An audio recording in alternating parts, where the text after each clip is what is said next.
Hoje o tema da aula será sobre a identidade profissional e desonestidade. Com isto, iremos tentar responder à seguinte questão: o que nos leva a ser desonestos?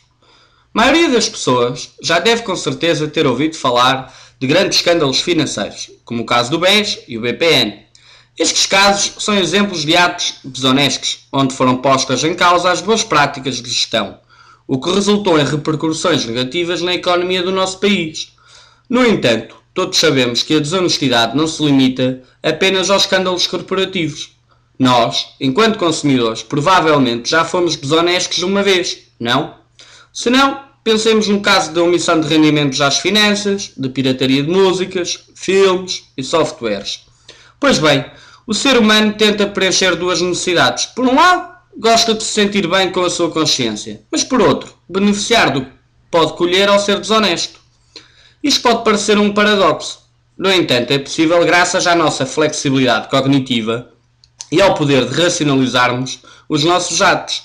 As pessoas acham que por cometer pequenos delitos, como por exemplo roubar uma caneta, não é tão grave como grandes delitos, por exemplo, as fraudes fiscais que ouvimos nas notícias. No entanto, somos tantas pessoas a cometer esses delitos que acaba por ter um impacto enorme na sociedade.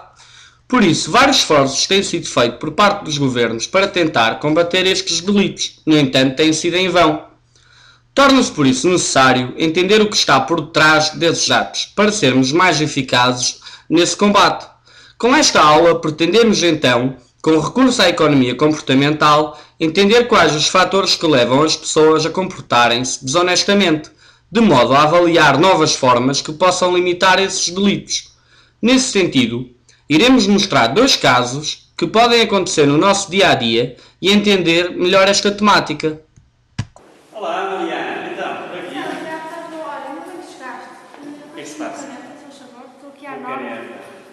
Tens preferência, azul, preta. Uma És para preta. freguês. Tens aí uma Tens aqui uma caneta canetinha. de categoria, sim senhora, obrigada. Deixa-me ver aqui, estudar aqui um bocadito. Uma hora depois. Olha, Tiago, tenho de ir embora, tá? Está bem. Se precisar de alguma coisa, Beijinho, Tá? gosto. Beijinho. Até logo, até logo. vamos escrever isto.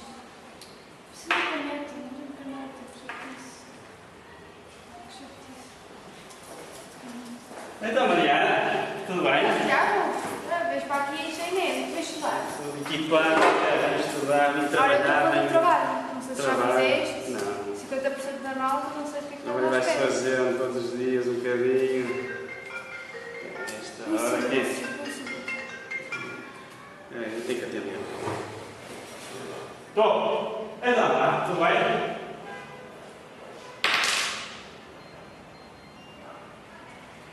Eu com este euro consigo comprar uma caneta. Mas se eu fizer, o que é que as pessoas pensarão de mim? É melhor não.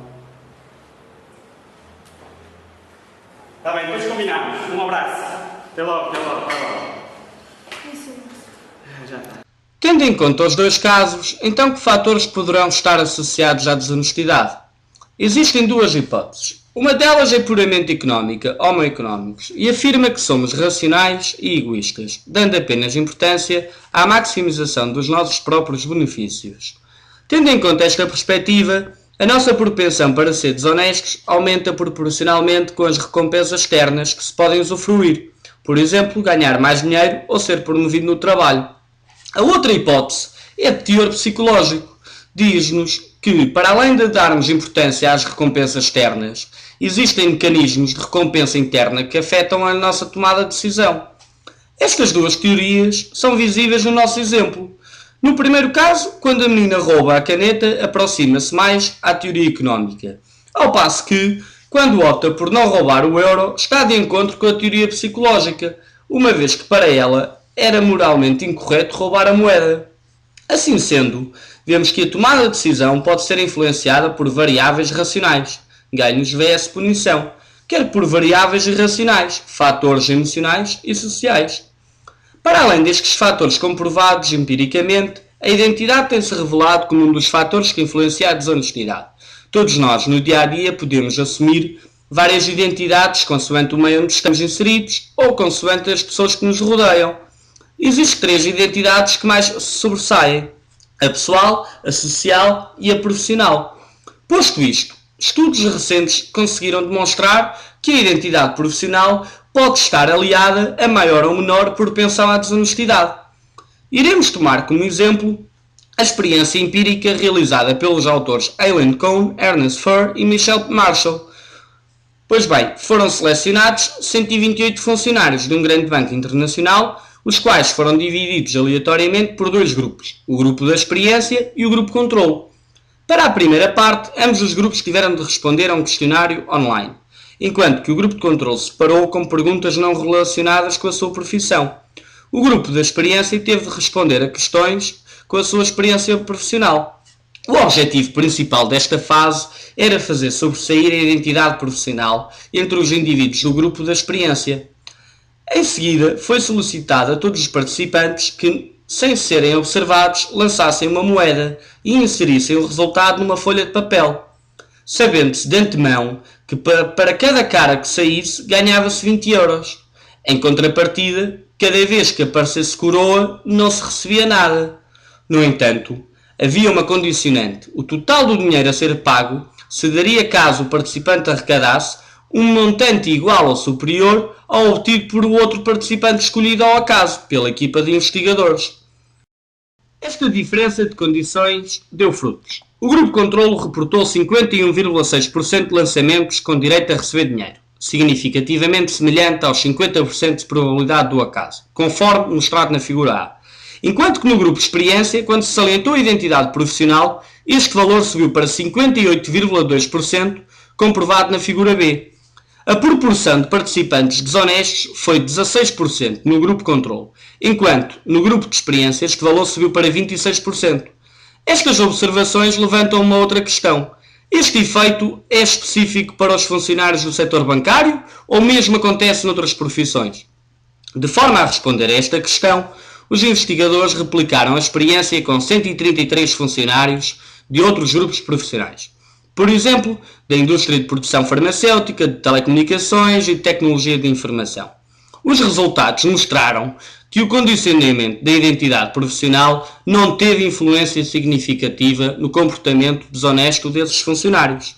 Temos então que os resultados deste estudo sugerem que a cultura empresarial prevalente no setor bancário favorece comportamentos desonestos. É por isso essencial que os executivos bancários consigam estabelecer uma cultura que transmita aos seus trabalhadores que há coisas que não devem fazer, mesmo que sejam legais, lucrativas e difíceis de detectar pelos supervisores. Posto isto, será que existem formas de conseguir limitar a desonestidade?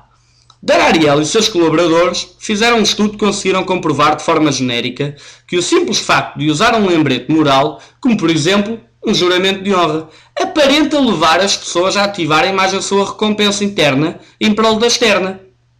Desta observação, resulta clara a importância da formação ética e dos vários programas de comunicação nas várias indústrias.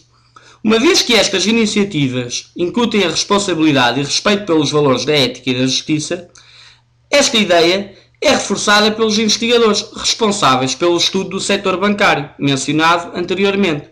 De facto, uma das medidas que sugerem passa por criar uma declaração de honra semelhante ao juramento de Hipócrates, acompanhado por uma formação ética permanente, para que os funcionários possam refletir sobre o efeito dos seus atos na sociedade. Investirmos neste tipo de sensibilização para a honestidade pode ter um retorno bastante positivo, se tivermos em conta as centenas de milhões de euros desviados todos os anos por fraude e outros atos desonestos. É, portanto, perceptível que a temática da desonestidade e a sua relação com a identidade é um assunto bastante complexo e que se encontra ainda em fase de investigação.